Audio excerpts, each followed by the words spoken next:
LGN berarti sekarang upaya yang dilakukan untuk melegalisasikan ganja Untuk di menjadi Nusantara itu lebih ke medis ya berarti ya? Iya dong. Ganja medis lah. Masalahnya tanaman itu tuh di Indonesia ada gitu. Iya. Kan ini bukan tanaman yang nggak harus impor. Iya, bukan tanaman yang kita harus kalau dilegalin baru kita tanam di sini. Enggak. Ini udah ada. Di Indonesia ini seluruh narkotika golongan 1 tuh nggak boleh buat pelayanan kesehatan. Dan ganja, tanaman ganja ya, bukan zat yang ada di dalam ganja loh. Tanaman ganja masuk ke dalam narkotika golongan 1. Jadi dari akar, biji, batang, daun, keseluruhan nggak bisa digunakan. Nggak bisa, dilarang. Dan itu hukumannya sangat berat, 4 tahun minimal.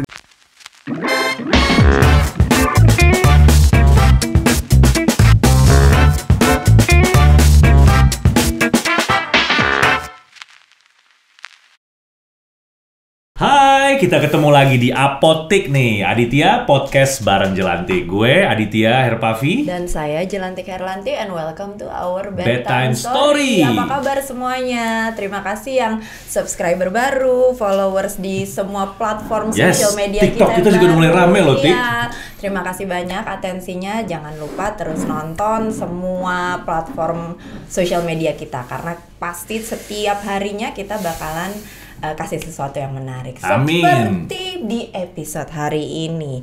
Buat pembukaan sedikit, beberapa bulan lalu itu aku ngelihat berita ada seorang ibu di CFD. Ibu Santi di CFD yang kebetulan punya anak yang menderita penyakit cerebral palsy, if I'm not mistaken ya. Kalau nggak salah namanya Pika. Pika. Nah, dari situ aku lihat ada beberapa, sampai kalau nggak salah Andin pun ikut foto sama dia. Dia tuh menyuarakan suara hati ibu. Jadi si ibu ini menyuarakan kepingin ada treatment pengobatan lain sebagai pengobatan alternatif untuk anaknya.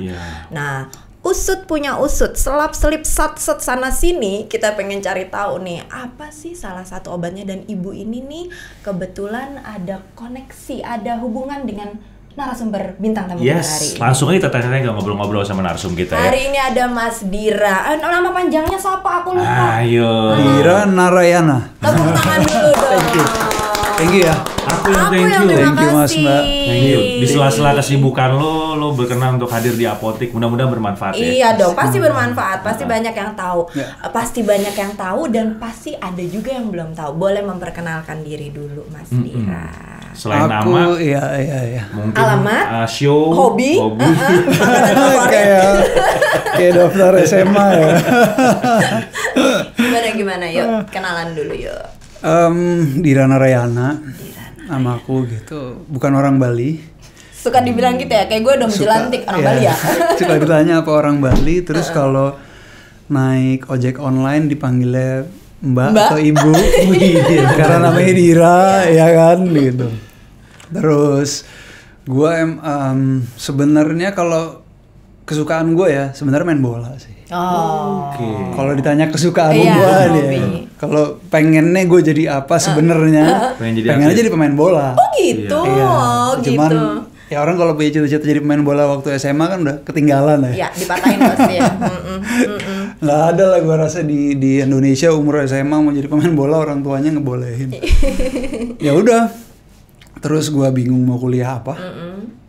Gue Alizar jadi sama kayak anak-anak kalian. Iya, alumni Alizar juga nih. Alizar. Terus IPS dulu di Alizar. Terus bingung gue mau kuliah apa, tapi emang nggak suka sesuatu yang mainstream. Akhirnya gue pilih psikologi. Tunggu, dari tadi kita belum dengar jabatannya Dira apa? Jabatan gue? Gue founder atau pendiri Lingkar Ganja Nusantara. Lingkar Ganja Nusantara disingkat LGN. Tadinya Atik salah dong, berarti Atik pikir LGN itu legalisasi. Enggak ya? Lingkar ya? Enggak, legalisasi itu sebenarnya ininya dulu apanya ya? Permintaannya ke istilahnya apa tuh, bukan permintaan, semacam dorongan kita untuk pemerintah tuh kita pengen legalisasi. Supaya dilegalin. Waktu itu awal-awal ya. Itu tahun 2009 2010 legalisasi ganja.com. Sampai dibikin itunya legalisasi ganja.com isinya berita-berita soal ganja. Terus namanya LGN, jadi banyak orang legalisasi. Tapi LGN dulu singkat cerita abis gua masuk di psikologi UI 2005. Pinter loh psikologi UI. 2005, terus 2009 deket-deket mau lulus. Itu mulai abis lulus mau ngapain kan? Bingung. Iyalah itu pertanyaan orang tua, Iya, pertanyaan betul. diri sendiri juga, yes, iya kan? Gitu akhirnya ya mutusin untuk jadi peneliti ganja. Peneliti ya? Jadi Dari awal. skripsi juga berhubungan dengan itu kah atau gimana? Iya. Wow. Justru karena punya minat mau jadi peneliti ya kita mulai dengan menulis skripsi psikologi waktu itu tentang ganja. Ini udah another step nih teman-teman Itu apotik. udah. Kita manggilnya teman-teman apotik. Ya. Jadi udah another step. Kalau orang kan penikmat, ya kan, Ya. pecinta. Iya, Kalau ini iya. peneliti. Maaf ya, ini beda levelnya. Levelnya beda, benar. Nah itu satu hal yang orang tuh kalau denger ganja kan kayaknya udah Image-nya image-nya jelek. udah sih. gitu aja. Nah apa turning point Dira yang bikin enggak gue mau meneliti ini karena gue tahu ada sesuatu yang bagus dari sini. Apa turning point kamu? Yang pasti yang nomor satu orang tua gue support ya.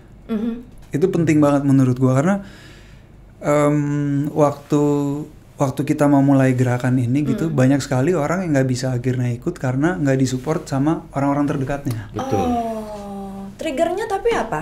Selain karena kamu selain menarik. waktu itu gue karena juga artinya gue udah nggak punya hambatan sebenarnya di keluarga. Oke, karena Pacar ACC. juga oke, ya namanya pacar gitu ya kan juga udah oke. Terus akhirnya gue waktu gue nulis skripsi, Iya.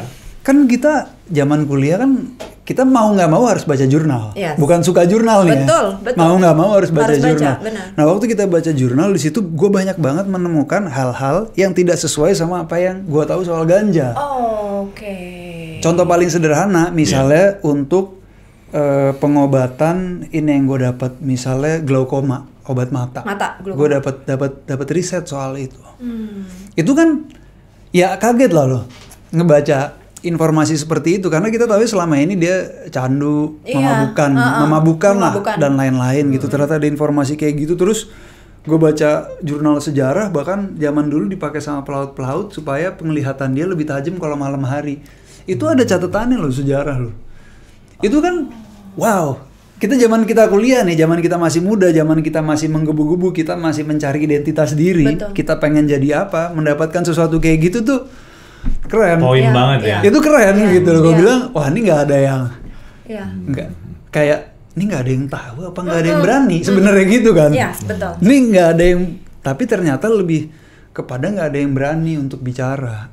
Iya. Karena- sejak industri berkembang kali jadi case-nya ditutup aja gitu. Mungkin dulu risetnya udah ada kali, Pak. Risetnya memang ada, tapi ketika sebuah negara itu melarang, Udah ya artinya pengetahuannya pun hilang. juga ternyata dilarang. Iya. Itu yang Kamu gua rasain? itu yang gua temukan. Iya, Itu yang aku temukan selama ketika memulai. Kan itu keingintahuan kan Iya. tentang ganja kan gitu. Nah, ketika ini di-sharing jadi bentuknya seperti kita melawan status quo, kita seperti melawan negara padahal kita bercerita tentang apa yang kita temukan gitu loh. Iya. Jadi dilihatnya kita sebagai pembangkang. Iya, betul. Kan gitu situasinya kan. Benar. Dan menurut kamu sampai sekarang pun persepsi orang-orang banyak tuh masih begitu ya? Terhadap ganja apa terhadap, Terhadap LGN? ganja. Oh, terhadap ganja. Nah, menurutku pasca Ibu Santi, pasca Pika, Udah mulai berubah.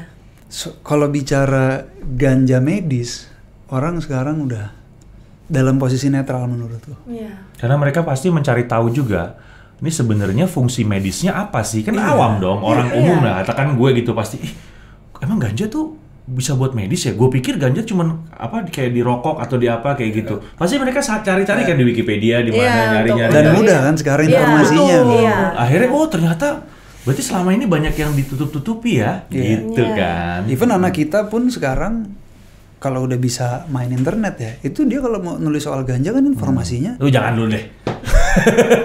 Ya enggak, artinya maksud gua, kita orang tua, kita harus siap. Ya, Iyalah. betul. Kita Pasti. harus bisa mengedukasi Betul. anak kita ya kan kita tahu batas lah. Ya, betul. Mana informasi yang dia harus tahu, mana informasi juga yang dia nggak perlu tahu kan. Dan sekarang tuh menurut gua karena negara masih menutup diri terhadap ini, jadi sulit sebenarnya untuk kita memberikan edukasi itu. Ibu Santi, apakah hanya Ibu Santi yang pernah? Ya enggak. Nah, banyak. boleh cerita nggak? Ada nggak ibu-ibu? Ya kalau lain? nama nggak mungkin disebut lah ya. Kalau nama nggak mungkin disebut. Tapi kamu pernah juga dicolek kasarannya sama ibu-ibu yang, ayo dong, ini harus terjadi nih. Bahkan sama yang, jadi awal-awalnya itu justru orang yang sudah mencoba dan berhasil itu memberikan testimoni kepada kita. Oh gitu. Ada yang sampai seperti itu Sakitnya apa? Yang aku inget banget itu sakitnya diabetes. Itu nenek kita manggilnya. Iya. Sorry nggak boleh nyebut nama. Jadi dia usianya udah sekitar 68 tahun, tinggalnya di Sulawesi Selatan. Oke. How did she found out bahwa itu bisa menjadi obat? Apakah dia dapat informasi dari? Nah itu enggak, seingatku beliau itu pokoknya mendapatkan rebusan akar ganja ini dari Aceh. Iya. Oke. Itu ternyata di Aceh tuh jadi semacam ramuan tradisional. Mungkin kayak jahe digeprek terus betul. Kalau di sini tuh gitu ya. Iya gitu. Jadi ternyata beliau coba rebusan itu, terus setelah beberapa hari kondisinya membaik. Dari tadi dia nggak bisa bangun di tempat tidur. Terus nggak dia bisa bangun ikut tempat minum tidur ya. Jadi anak yang cerita ke kita. Biasanya karena kalau mau pipis anaknya gendong. Kamar mandi, balik lagi. Setelah mengkonsumsi itu selama 7 atau 10 hari, ada perubahan, ada bahkan dia bisa jalan sendiri, maksudnya bisa jalan sendiri gitu. Itu satu dari sekian banyak yang ngasih testimoni ke kita gitu. Nah, tapi terus itu kan tradisi ya. Dan tradisi kan bisa dibilang di Indonesia nggak terlalu dianggap gitu. Nggak diakui, makanya terus kemudian kita juga melakukan kerja-kerja advokasi sebenarnya untuk melakukan ini sambil mengajukan proposal penelitian sebenarnya, termasuk untuk diabetes ini nih. Jadi kita ajukan sebenarnya kepada pemerintah. Penyakit-penyakit yang bisa diobatin tuh ada beberapa ya. Nah sebenarnya kalau sekarang kita ngomong langsung mengobati penyakit, aku takut salah tangkap di publik. Itu memang sudah dipakai buat pengobatan atau memang terbukti 100% mengobati gitu. Mungkin kita lebih pas kalau bilang dia punya potensi sebenarnya. Oke, bagus. Dia punya potensi untuk mengobati. Nah, potensinya ini sebenarnya yang sekarang harus diteliti. Benar. Kayak beberapa negara dan kota besar di dunia itu kan sudah mulai melegalkan penggunaan ganja. Yang kita perlu ketahui atau ya gue perlu personally lah gue perlu tahu itu sebenarnya memang base-nya sama seperti kasusnya Bu Santi, maksudnya penggunaan ganja untuk medis atau keseluruhan. Oh beda-beda. Tiap negara punya pendekatan yang beda-beda. Karena kan aspek dari ganja ini macam-macam. Ada aspek kesehatan, ada aspek ekonomi juga di situ. Oh iya betul. Ada aspek politik. Buat pertanian ya. Dan ada aspek dan lain-lain gitu. Iya benar-benar. Jadi sangat ada aspek budaya juga. Misalnya contoh ya, kayak di daerah Asia Tengah itu, memang dia sudah lama legal untuk dibuat jadi pakaian, jadi baju, jadi dompet, jadi sepatu, merek-merek tertentu, hemp kan itu namanya. Ada kan kayak gitu, itu memang sudah tradisi gitu. Iya betul. Tapi apakah seratnya? Iya, tapi apakah untuk rekreasi dilarang di negara itu dilarang? Oke. Jadi hanya untuk produksi garment. Iya, tekstil. Itu seperti di Cina itu buat tekstil legal. Pertaniannya terbesar di Cina gitu. Tapi berapa tahun lalu kita dengar anaknya Jackie Chan juga ditangkap karena konsumsi ganja di Cina gitu. Iya, karena penyalahgunaan jatuhnya kalau gitu ya. Iya gitu. Jadi tapi ada juga negara yang misalnya medis kayak di Perancis contohnya. Di Perancis sekarang dia memulai dengan eksperimen medis. Jadi ada sekitar 1.000 lebih pasien klinis yang diuji coba untuk pengobatan di rumah sakit. Nah hasil uji cobanya ini akan menjadi rancangan untuk pembuatan undang-undang. Nah itu beda-beda tuh. Sistemnya apa dulu nih? Jadi diteliti dulu kah atau ditentukan peraturannya dulu kah? Nah balik ke LGN nih, Brother Diran nih. LGN berarti sekarang upaya yang dilakukan atau usaha ya perjuangan dilakukan oleh LGN untuk melegalisasikan ganja untuk di Nusantara itu lebih ke medis ya berarti ya. Iya dong. Ganja medis lah jelas karena urgensinya paling tinggi itu, paling prioritasnya Nyawa paling ya. utama. Iya. Betul sekali. Sebenarnya mulia berarti ya niat lu pada ya. Banget Iya dong. loh. Ya gini loh, masalahnya tanaman itu tuh di Indonesia ada gitu. Iya. Kan ini bukan tanaman yang Nggak harus impor. Iya, bukan tanaman yang kita harus kalau dilegalin baru kita tanam di sini. Enggak, ini udah ada. Tapi kenapa nggak dimanfaatin, kan sayang banget gitu. Benar. Apalagi gue kadang-kadang mikir di krisis ekonomi kayak sekarang gini ya, itu tuh bisa jadi solusi sih buat negara kita. Sangat. Karena industri ini itu sudah sangat terbuka lebar di Amerika dan Eropa. Iya. Dan sekarang kalau nggak salah, maaf ya, Bapak Presiden kita ini kan lagi menggalakkan ekspor justru. Kita harus mereduce impor. Ya kan, apapun itu ya, bahan pokok, bahan baku dan sebagainya. Ini Bapak RI 1 ini sangat support ekspor. Nah, ini mungkin sebenarnya bisa jadi pertimbangan juga ya. Iya, tapi kan masih banyak norma-norma Harusnya. yang mesti ditubruk. Gitu. Tapi gitu kalau loh. situasi yang menurut gua, karena ada situasi-situasi yang sangat mendesak, Iya. jadi legalisasi ganja medis ini jadi justru mungkin. Karena situasi seperti ini gitu. Mungkin kalau situasi biasa-biasa aja, jadi dicuekin gitu. Dari proses hukum yang kalian dari pihak Yayasan Sativa Nusantara. Yang di bawah jadi Yayasan Sativa Nusantara ini sebenarnya jadi induknya apa jadi anaknya Lingkar Anaknya Ganja Nusantara nih? Anaknya ya? Iya, karena kan LGN duluan. Oh, siap. Yes. Tapi dirimu sendiri sekarang juga banyak sekali terlibat di yayasan ini justru ya, karena melakukan riset dan pengembangan yang berhubungan dengan medis. Iya. Siap. Nah, ini dari sekian banyak upaya yang berbenturan dengan hukum, seperti contohnya kasusnya Bu Santi sama anaknya Pika kemarin, kalian nangkep sinyal apa dari pihak pemerintah kita, dari udah pemerintah sejauh ya? apa sih? institusi Iya, udah sejauh apa sih kemarin tuh udah pengajuan atau apa gimana? Bisa cerita nggak? Pemerintah tuh waktu kasusnya viral, Ibu Santi sama Pika itu, pemerintah itu kan bahkan dari level wakil presiden ya. Betul. Iya, Pak Maruf Amin. Itu kan sampai memberikan dukungan gitu untuk diteliti gitu kalau emang benar ada bermanfaat dari level. Dan menariknya waktu itu Pak Amin sebagai kepala negara tertinggi karena presiden kita lagi di luar negeri. Itu pertama. Terus dari Kemenkes. Kemenkes juga udah oke. Kemenkes mendukung. Mereka beliau mau kementerian ingin mengeluarkan peraturan menteri untuk riset. Sekarang tuh di Indonesia kenapa riset nggak jalan? Karena nggak ada peraturan yang mendukung. Karena nggak ada peraturan yang mengatur bagaimana caranya sebuah lembaga penelitian itu mengajukan riset. Iya. Gila maksud nggak? aku gitu. Itu kan gerbangnya ya. Gara-gara gitu ya. Iya. Politik itu. Iya. Jadi begitu itu nggak ada, ya otomatis siapapun yang nggak bisa jalan. Nah kemarin karena ini viral, jadi barulah disusun. Bayangin nggak dari tahun 1976 semenjak Undang-Undang Narkotika berlaku itu nggak ada riset soal ganja loh di Indonesia. Jadi sedikit banget thanks to Ibu Santi juga ya yang membuat awakening banget gitu. Jadi itu kan titik baliknya. Nah, yang Atik pengen tahu juga Bu Santi yang nyolek kamu atau gimana tuh bisa terkonek sama Bu Santi ceritanya? Ceritanya sebenarnya justru dari Musa. Jadi Musa itu kan kalau kalian pernah nonton film dokumenter Musa, Musa itu anak cerebral palsy, ya kan anaknya Ibu Dwi. Itu waktu itu kami ketemu Musa tahun 2016 di Jogja. Dia ketemu di Jogja, terus Bu Dwi itu ngobrol sama kita. Ibu Dwi cerita kalau sebenarnya nih anakku bisa diobati nih pakai ganja medis, tapi kan ilegal. Terus Bu Dwi sama Musa ke Australia sekitar tahun 2018 kalau nggak salah.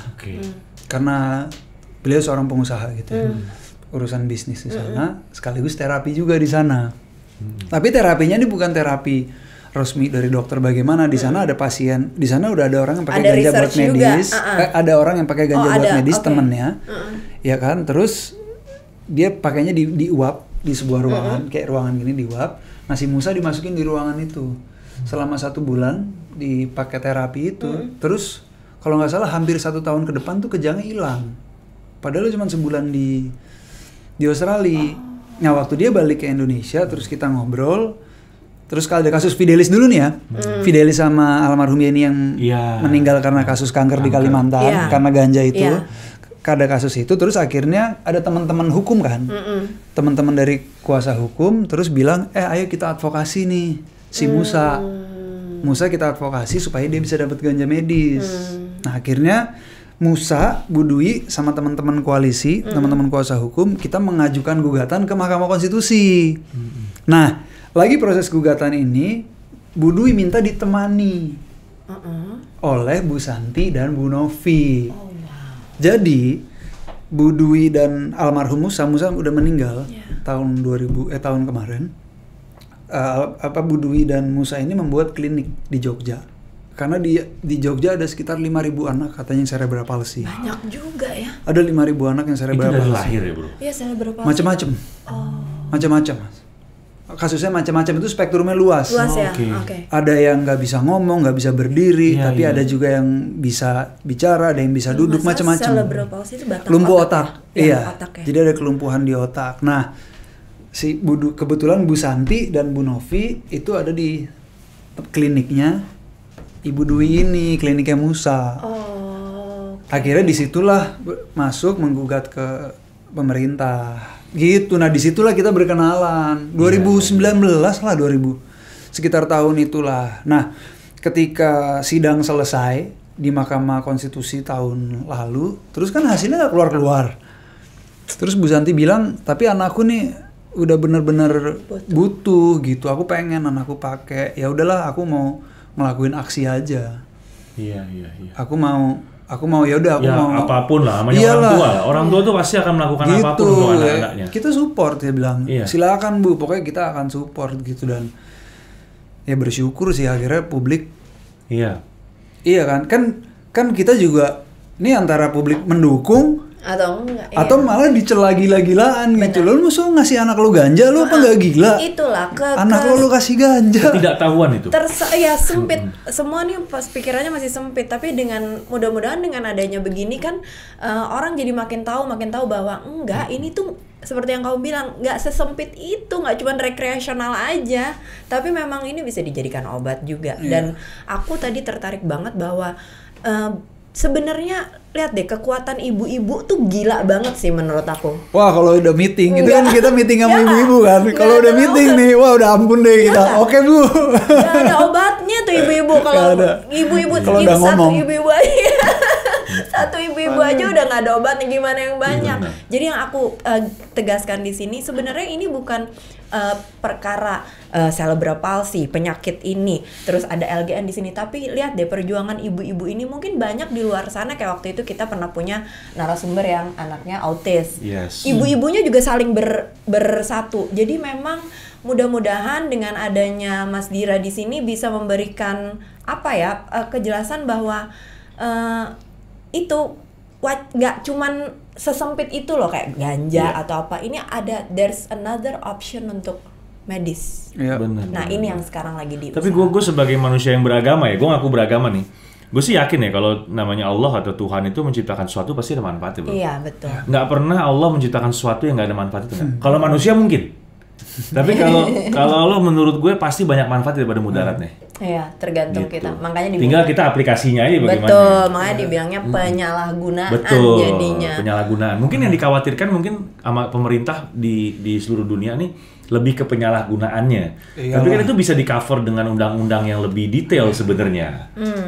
Terus ngomong-ngomong soal itu akhirnya tuh soal Mahkamah Konstitusi itu akhirnya update-nya gimana? Oh tuh? iya benar-benar. Ya Mahkamah Konstitusi kan, jadi di Mahkamah Konstitusi itu yang kita minta untuk dirubah pasalnya. Ini berarti diajuin baru tahun ini ya? Diajuin tahun 2020 sebelum 2020. Covid. Oke. Sebelum Covid. Oh sebelum Covid pengajuan. Ya terus kepotong Covid, baru sidangnya tahun 2021 gitulah ya.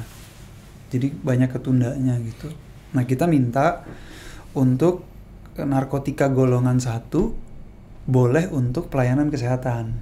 Itu yang diminta. Yang diminta karena di Indonesia ini seluruh narkotika golongan 1 tuh nggak boleh buat pelayanan kesehatan. Dan ganja, tanaman ganja ya, bukan zat yang ada di dalam ganja loh. Tanaman ganja masuk ke dalam narkotika golongan 1. Jadi dari akar biji, batang, daun bunga. Keseluruhan nggak bisa digunakan. Nggak bisa, dilarang. Dan itu hukumannya sangat berat, 4 tahun minimal gitu. Makanya waktu Fidelis kasus di Kalimantan, almarhum Mbak Yeni, itu buat pengobatan kan? Iya.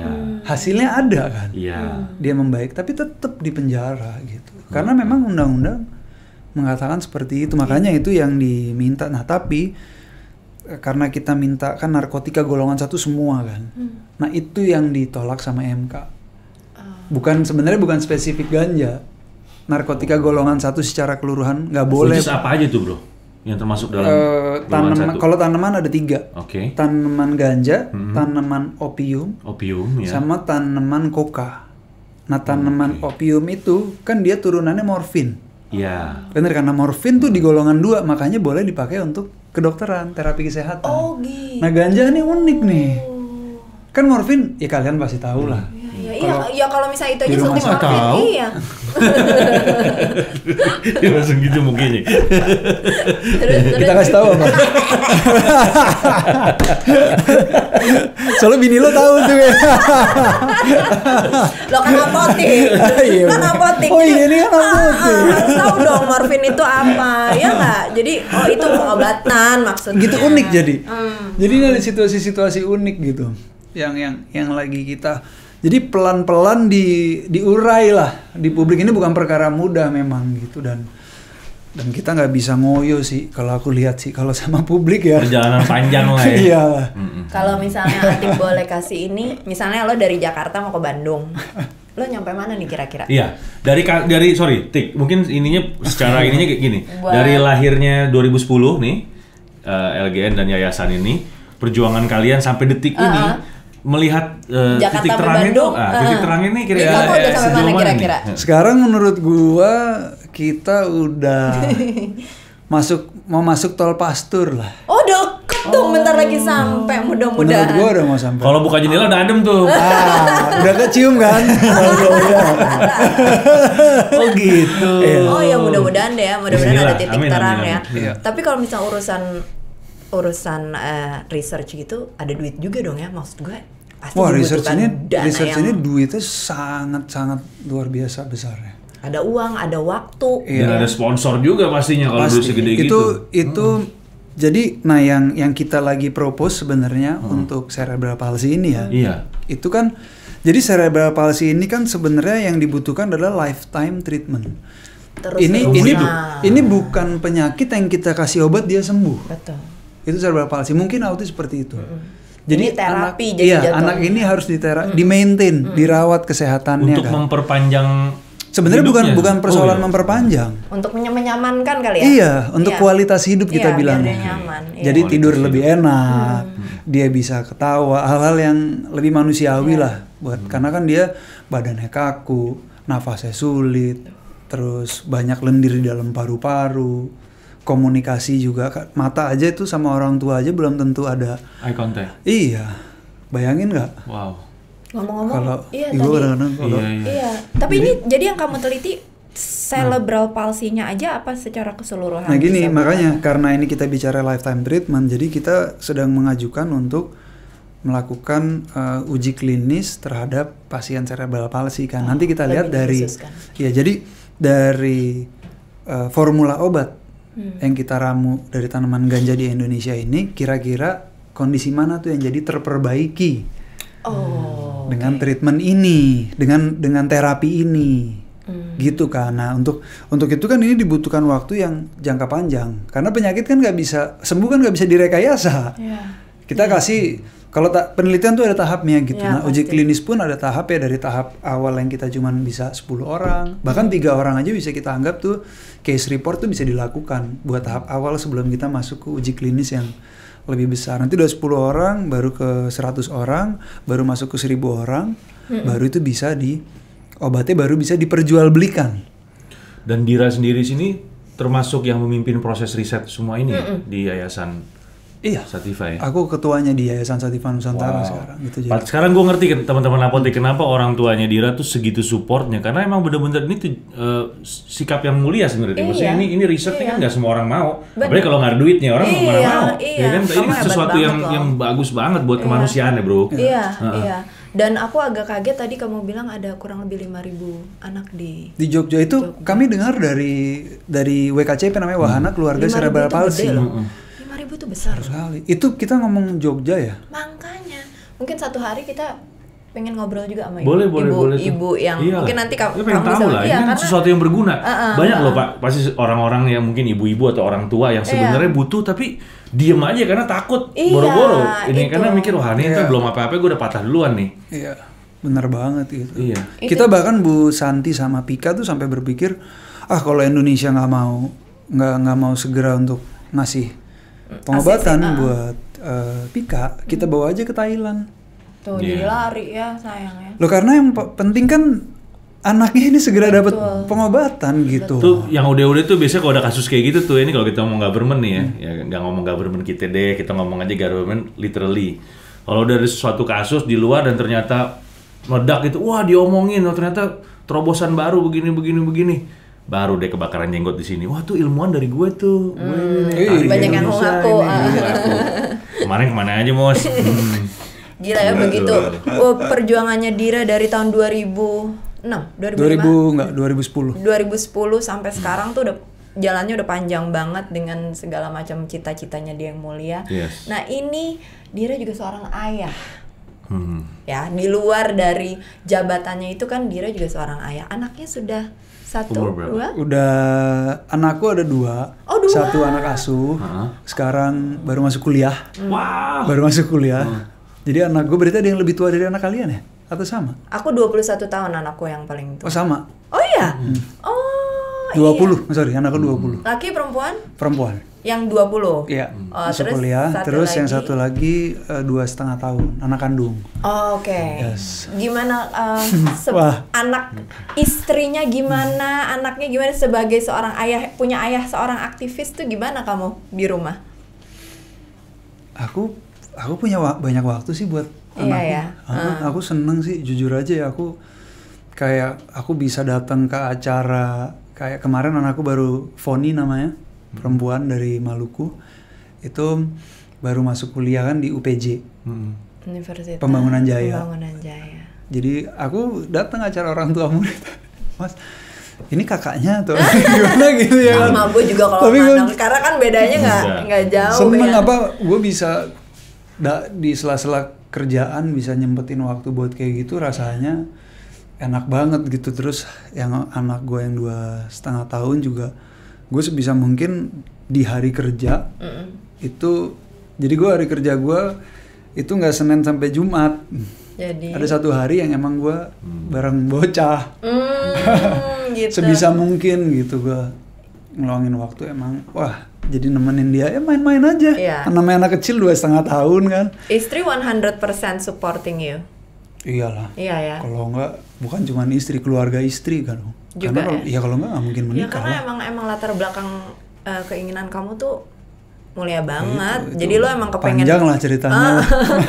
Nah, berarti dari lo masih pacaran, which is keluarganya dari Bokin udah tahu kan lo kerjaan lo ini. Dari Yunder juga dong nih. Nah, anak yang udah gede gimana nyikapin kamu? Apa sempet ada pro kontra atau karena kan dia udah besar si anak yang perempuan ini? Enggak sih. Sempet nggak ada bertanya-tanya atau ayah atau papa ini lo? Bapak ya, gue dipanggilnya bapak. Jadi sempet nggak? Enggak sih. Kayaknya Foni. Jadi waktu Foni kan kita SMP-nya di Malang. Di asrama. Di Malang 3 tahun, kita jarang lah kesana gitu, jadi jarang komunikasi sebenarnya. Terus SMP kita sekolahin di Jogja. Nah di Jogja sekolah dia tuh unik, namanya Sanggar Anak Alam, dia sekolah riset. Nah di sekolah itu tuh jadi anak itu Foni diminta untuk mengembangkan minatnya kan. Minat dia kan membangun desanya kan. Membangun desanya gitu. Nah, Foni akhirnya di situ diajarin untuk gimana lu melakukan riset untuk bisa sampai ke titik itu kan. Nah, Foni waktu itu dia belajar kan mengembangkan soal pengembangan kelapa sebagai sebuah produk karena desanya kan kelapa semua.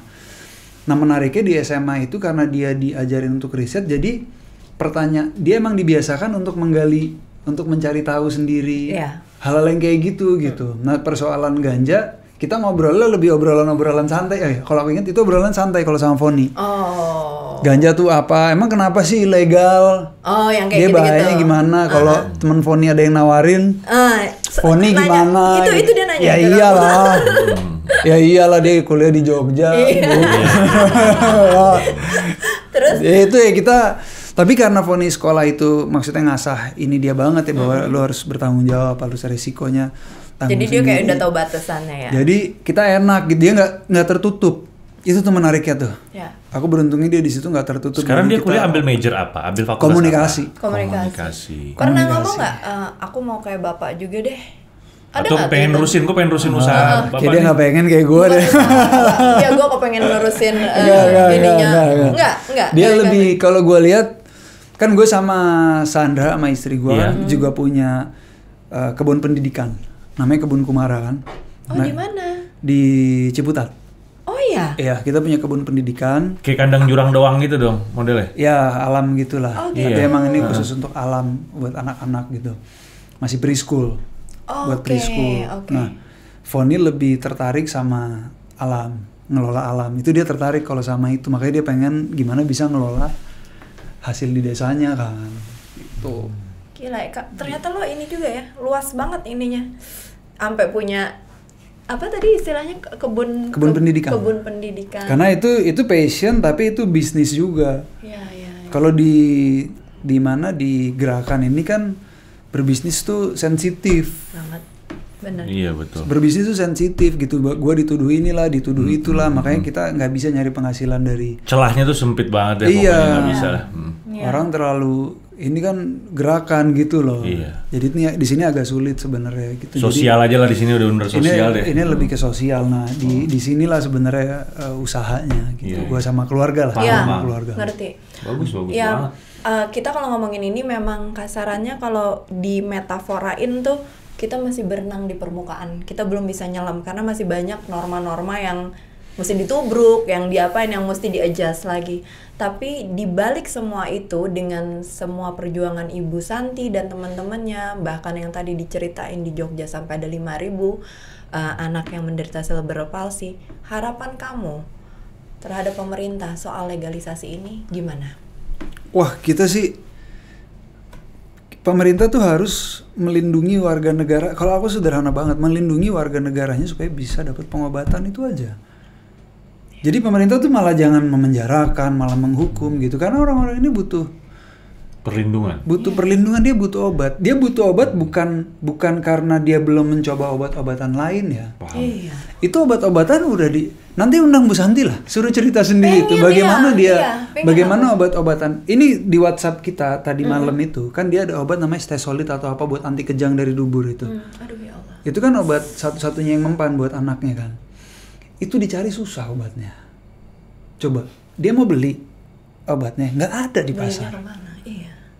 Terus iya kan situasinya tuh kita nggak tahu situasinya, kita nggak punya anak yang Begitu. cerebral palsy kalau. Benar. Tapi komunitas itu tuh menghadapi situasi-situasi yang seperti itu gitu loh. Jadi makanya aku bilang negara nih harus benar-benar harus hadir untuk melindungi ini. Kalau enggak ya kita akan terus rebel bahasanya. Kita akan terus mencari cara gimana caranya sampai bisa. Bahkan tadi kita bilang kalau sampai ini harus pergi ke Thailand, kita pergi ke Thailand. Kita cari dananya, kita bisa lakuin crowdfunding kan sekarang orang. Betul. Siapa yang nggak mau nolong Bu Santi coba? Iya. Semua mau menolong sekarang gitu. Jatuhnya jahat sih kalau kayak gitu ya. Maksudnya kalau dari segi kemanusiaan ya, jatuhnya jahat karena terbentur hukum. Norma-norma hukum lah. Cuman kalau bicara kemanusiaan tidak mengindahkan hukum sih sebenarnya udah harus melangkah lebih jauh lagi dari kemarin-kemarin. Iya. Mudah-mudahan harapan dan cita-cita Dira sebagai personal dan LGN sebagai lembaga cepat ketemu titik terang. Karena ini semua tujuannya mulia. Iya. Sekali lagi kita mau ucapin terima kasih buat Mas Dira udah hadir di sini. Mudah-mudahan bincang-bincang kita hari ini bisa sedikit memberikan referensi ke teman-teman apotik bahwasannya jangan dilihat dulu ganjanya, bahwa Dira nih di sini memperjuangkan loh, yang diperjuangkan ini mulia banget. Dia memperjuangkan obat-obatan untuk ganja untuk medis, Yes, untuk kebutuhan ganja medis. untuk kebutuhan medis. Untuk Jadi- orang-orang yang membutuhkan. Yes, jadi jangan terlalu narrow minded, jangan sempit pikirannya bahwa Iya. ini masih luas banget gitu ya.